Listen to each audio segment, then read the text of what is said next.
오늘 새벽에도 하나님의 은혜가 저와 여러분에게 함께하기를 기원합니다. 오늘 말씀은 나병 환자를 고치신 이야기와 중풍병자를 고치신 이야기입니다. 이 두 가지 이야기에는 공통점이 있습니다. 사람이 고칠 수 없는 병이라는 점입니다. 레위기를 보시면 나병 환자가 발생하면 진영 밖에 격리하게 하였습니다. 그게 할 수 있는 유일한 조치였습니다. 그러다가 하나님의 은혜로 나으면 제사장이 확인하고 정결 예식을 통해 진영 안으로 들어오게 했습니다. 사람이 나병 고칠 수 있는 어떤 방법도 없었습니다. 오직 하나님의 은혜로 낫는 병이 나병이었습니다. 그리고 중풍병도 마찬가지입니다. 중풍병은 나병처럼 격리할 대상은 아니었지만 똑같이 치료할 수 없는 병이었습니다. 그런데 오늘 예수님께서 나병 환자와 중풍병자를 다 고치십니다. 이것은 무엇을 나타내신 것일까요? 예수님께서 하나님이신 것을 나타내 보여주신 것입니다.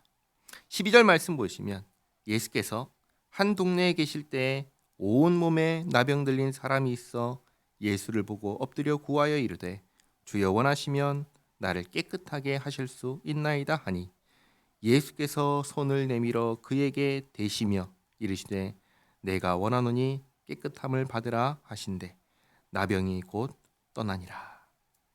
나병 환자를 격리하는 이유는 이것이 전염되기 때문입니다. 그런데 예수님께서 나병 환자에게 손을 대십니다.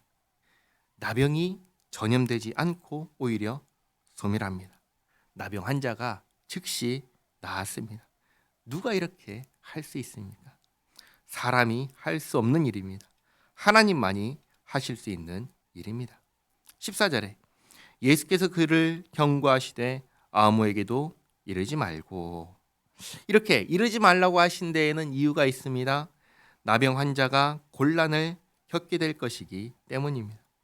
이 병을 고칠 수 있는 분은 하나님밖에 없는데 예수님께서 고쳐주셨다고 하면 예수님이 누구라고 하는 겁니까? 하나님이라고 하는 겁니다. 그런데 이 당시에 이런 말을 할 수 없었습니다. 왜죠? 신성모독이라고 여겼기 때문입니다. 그러니까 말을 하면 할수록 곤란해지는 것입니다. 그래서 아무에게도 이르지 말고 가서 제사장에게 내 몸을 보이고 또 내가 깨끗하게 됨으로 인하여 모세가 명한 대로 예물을 드려 그들에게 입증하라 하셨더니, 레위기 14장에 있는 나병 환자가 정결하게 되는 날에 해야 할 일을 하라고 하십니다. 다르게 말하면 율법을 지키라 하신 겁니다. 율법을 지켜서 사회 안으로 합법적으로 돌아가게 하셨습니다. 예수님께서는 이 땅에 계실 때 율법을 무시하지 않으셨습니다. 지키셨습니다. 예수님께서 이렇게 말하지 말라 하셨지만 예수님에 대한 소문은 더욱 퍼졌습니다. 15절에 예수의 소문이 더욱 퍼짐에 수많은 무리가 말씀도 듣고 자기 병도 고침을 받고자 하여 모여오되 예수는 물러가사 한적한 곳에서 기도하시니라. 이 16절 말씀을 우리는 주목해야 합니다. 아무리 사람들이 모여와도 예수님께서는 항상 일정한 시간을 내어서 아버지 하나님께 기도하셨습니다. 예수님께서도 이렇게 하셨는데 하물며 우리는 어떠해야 하겠습니까? 우리는 더욱 이 일에 힘써야 합니다. 하나님 앞에 일정한 시간을 내서 기도하는 이 일에 힘써야 하겠습니다. 그 다음 17절부터는 중풍병자를 고치신 이야기입니다. 17절에 하루는 가르치실 때 갈릴리의 각 마을과 유대와 예루살렘에서 온 바리새인과 율법교사들이 앉았는데 병을 고치는 주의 능력이 예수와 함께 하더라. 한 중풍병자를 사람들이 침상에 메고 와서 예수 앞에 들여놓고자 하였으나 무리 때문에 메고 들어갈 길을 얻지 못한지라 지붕에 올라가 기와를 벗기고 병자를 침상째 무리 가운데로 예수 앞에 달아 내리니 예수께서 그들의 믿음을 보시고 이르시되 이 사람아 내 죄 사함을 받았느니라 하시니, 사람들은 예수님께서 병을 고쳐주실 것을 믿고 왔습니다. 예수님께서 그들의 믿음을 보시고 아무도 생각하지 못한 말씀을 하십니다. 바로 죄 사함을 받았다라는 말씀입니다. 왜 예수님께서 갑자기 이런 말씀을 하셨을까요? 이어지는 말씀을 보시면 예수님께서 일부러 이렇게 말씀하셨다는 것을 알 수 있습니다. 21절 말씀 보시면 서기관과 바리새인들이 생각하여 이르되 이 신성모독하는 자가 누구냐?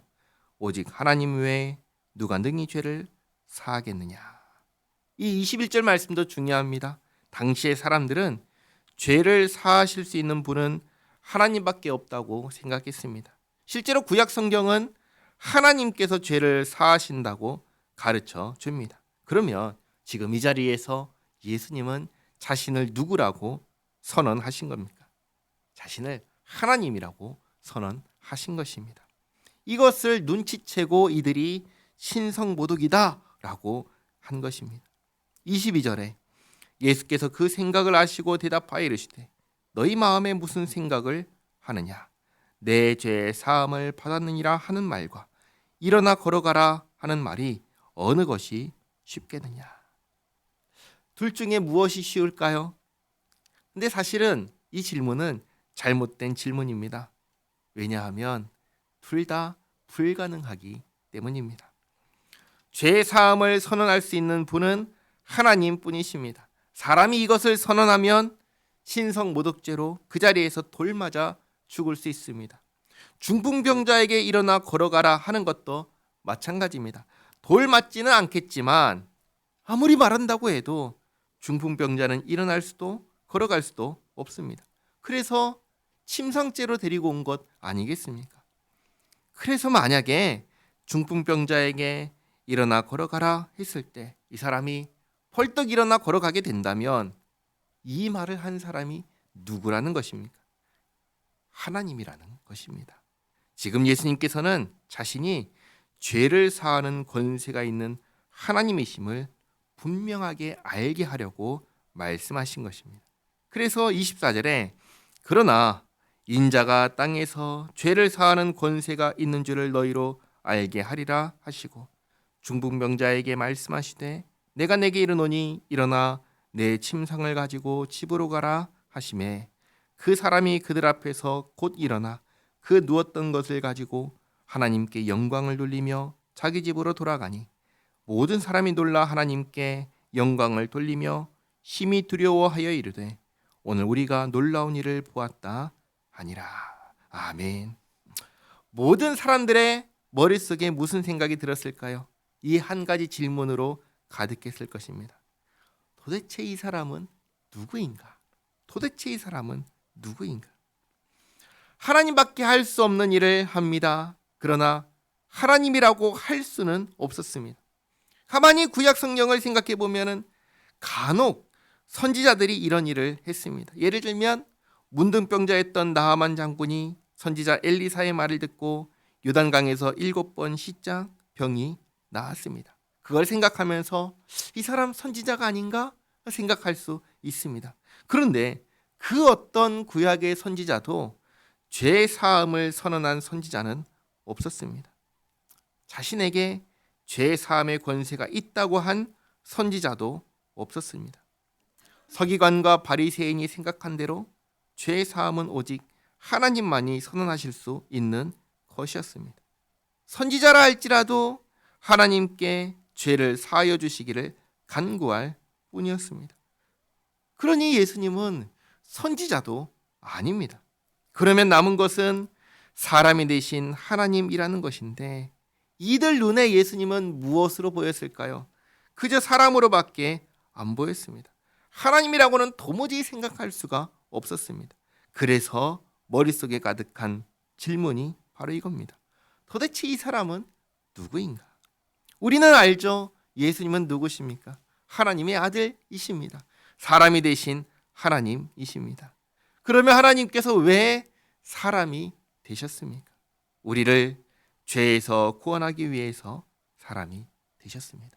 오늘 예수님께서 바로 이 사실을 아주 분명하게 보여주신 것입니다. 기도하겠습니다. 하나님 감사합니다. 오늘 아주 분명하게 예수님께서 평범한 사람이 아니시고 그렇다고 탁월한 선지자도 아니라 죄 사함의 권세가 있으신 하나님이심을 분명하게 알게 하여 주시니 감사합니다. 저희에게 예수님을 믿는 믿음을 주셔서 이 믿음 안에서 죄 사함을 받게 하시고 구원하시고 주님의 자녀되게 하신 은혜에 감사드립니다. 저희가 언제나 주님의 인도하심을 받으며 주님께 영광 돌리며 이 땅 가운데 주님의 자녀답게 살게 하옵소서. 예수님의 이름으로 기도하옵나이다. 아멘.